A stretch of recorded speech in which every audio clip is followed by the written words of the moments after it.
Genius is a word that must be used very sparingly, especially in this world of films. There are those who claim it, who don't have it, and others who do have it, that keep the fact concealed for fear of being called difficult, which usually translates as unemployable. So at one time or another, Orson Welles has been considered both difficult and unemployable. I know only too damn well. But from the time of his very first picture, the unforgettable Citizen Kane, Welles' mastery of the medium was evident. Unfortunately, only once, in Kane, was he free to exercise his talents without restraint. Subsequent productions were cut by other hands, or like his Macbeth, made on impossibly low budgets. Yet in every picture he ever made, his brilliance shone through. 30 years ago, Orson Welles received from the Academy what he liked to call half an Oscar for the script of Citizen Kane, which he co-authored with Herman J. Mankiewicz. Tonight, the Academy is honored to give him an Oscar all his own.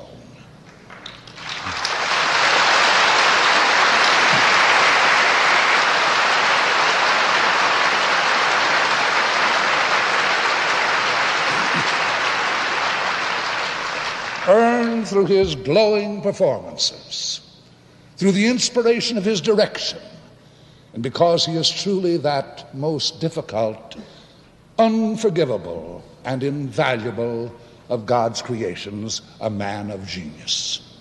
Orson wanted to be here tonight, but he's filming abroad, and so he accepts in the medium he loves best, film. From Europe, Mr. Orson Welles. Ladies and gentlemen, with this great honor, may I say that it's a lot more fun to look forward.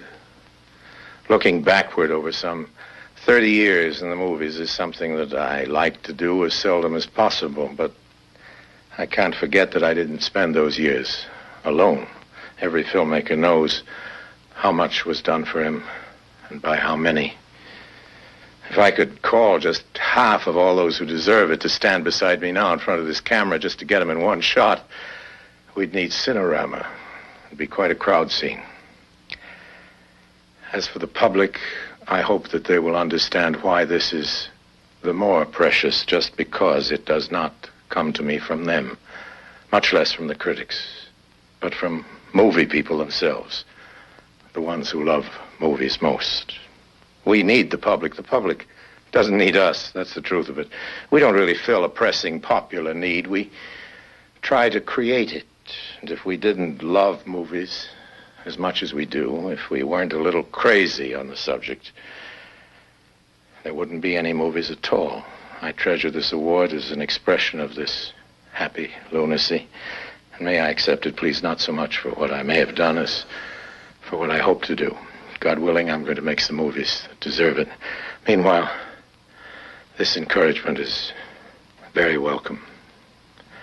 With all my heart, I thank you for it.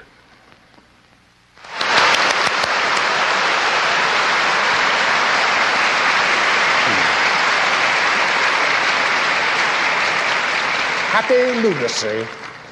That's really telling it like it is. On my way back to Ireland, I'll stop in Spain and give him this.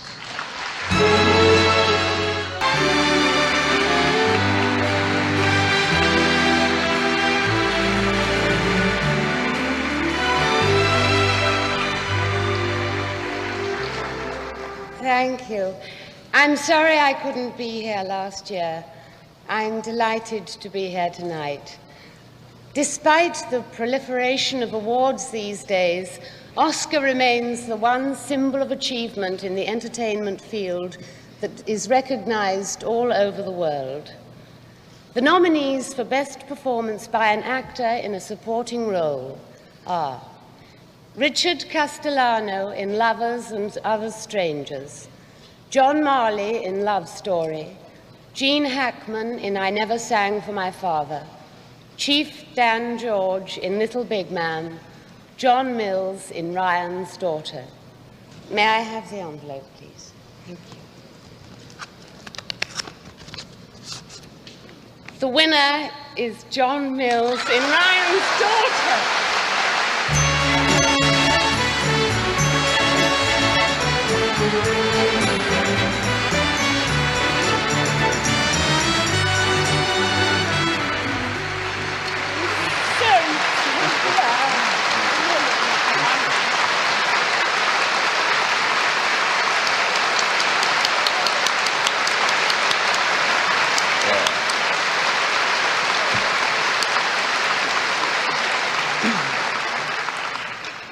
Well, I really, honestly, was not expecting to be standing here with Oscar.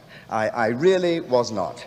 I was thrilled to be in the building, but I'm quite stunned, and I'm completely and utterly unprepared. I was speechless for a year in Ireland,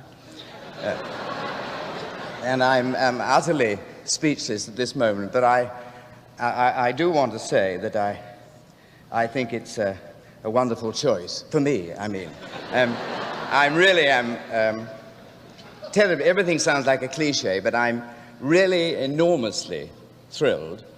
I do think competition is rather good, and I've been competing all my life, and I'm very thrilled that I've won this, and I shall always remember this moment. Thank you very much indeed.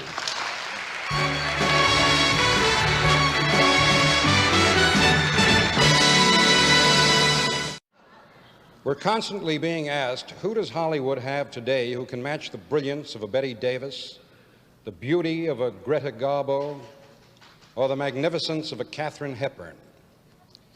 Well, let me present the class of '71. None of them has ever been nominated before.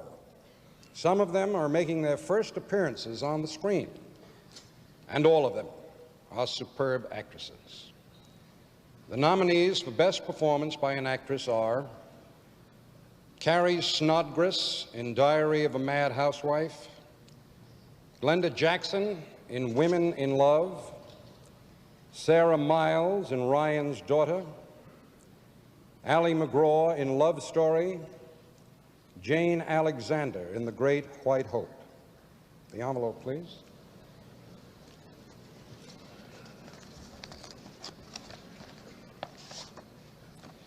The winner is Glenda Jackson in Women in Love.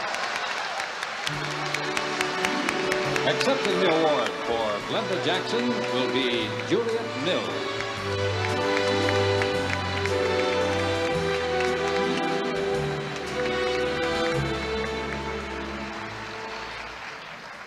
I know if Glenda Jackson were here tonight, she'd be terribly, terribly thrilled.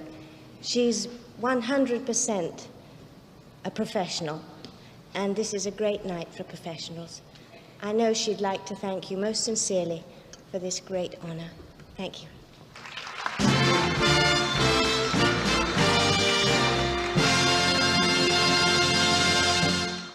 The nominees for the Best Performance by an Actor are George C. Scott in Patton, James Earl Jones, The Great White Hope, Melvyn Douglas in I Never Sang for My Father, Ryan O'Neal in Love Story, Jack Nicholson in 5 Easy Pieces. The envelope, please. Can't wait. Oh my God. The winner is George C. Scott.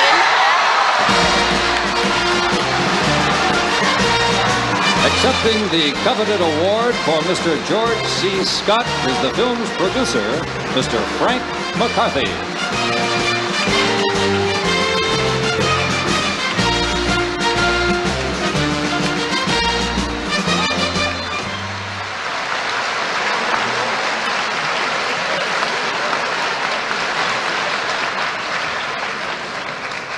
In voting this award, I think that the Academy has distinguished itself. I think it has done itself a great deal of good and shown what a good organization it is by recognizing and honoring so generously a fine performance by a great actor.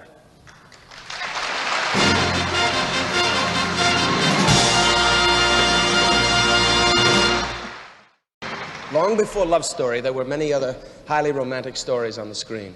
Camille, Wuthering Heights, Love Affair, and maybe one of the greatest of them all, Seventh Heaven. At the first Academy Awards presentation in 1929, 3 of the Oscars went to Seventh Heaven. Tonight, we have with us one of the stars of that picture. The first actress to win an Academy Award, Miss Janet Gaynor.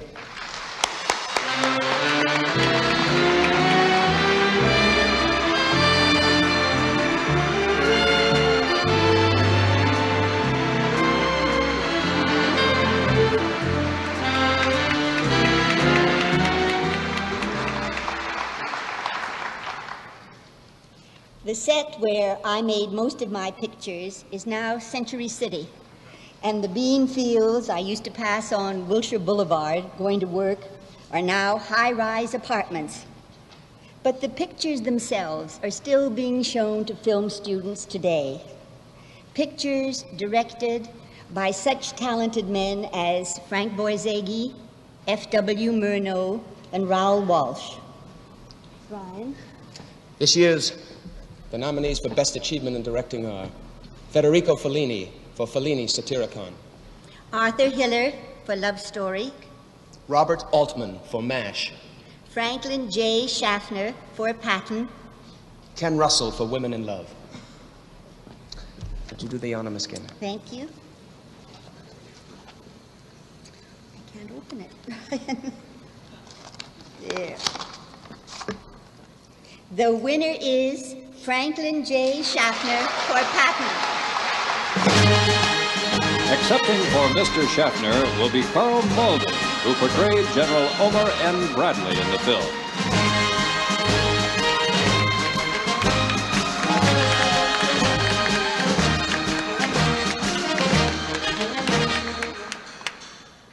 I'm sure if Franklin Schaffner were here tonight, he would say that it's an honor to accept this award. I know he would thank you for it. But since he isn't, thank you, Ron. But since he isn't here, let me say that you couldn't have given it to a better fella. He deserves it. I know, I was there. Thank you.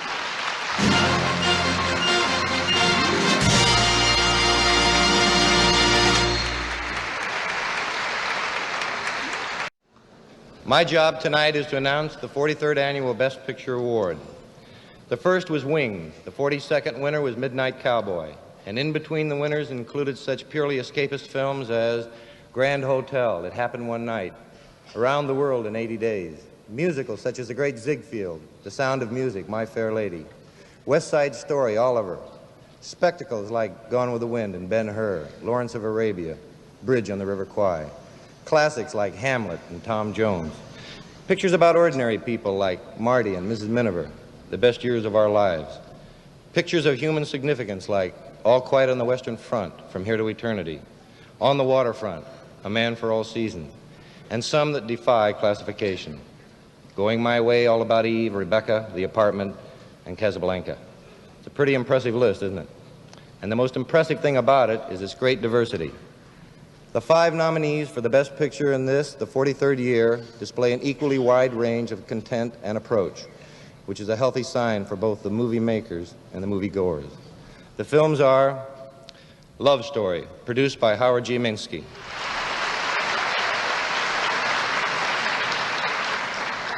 Airport, produced by Ross Hunter.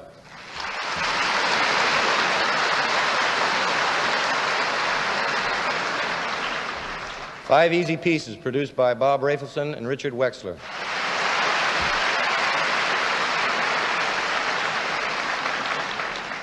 Patton, produced by Frank McCarthy.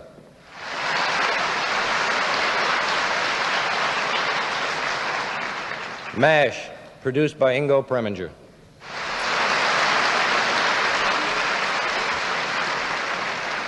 May I have the envelope, please? There you are. Zooby-dooby-doo.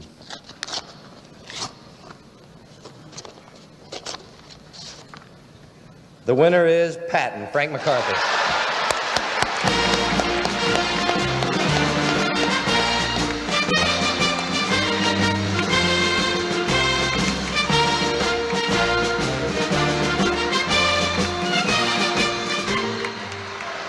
Thank you. I accept this award cheerfully, under no duress, with deep obligations and thanks to many, particularly to the Zanocks, father and son, who gave the Patton Project their confidence and support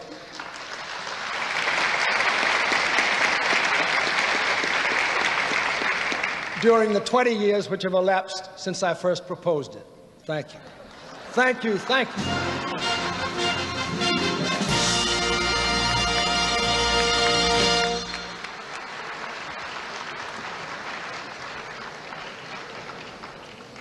In addition to the 6 countries which just saw the awards program, it will be viewed on tape or film in over 30 more by 250 million people in all. We'll be back with you about a year from tonight. In the meantime, see you at the movies.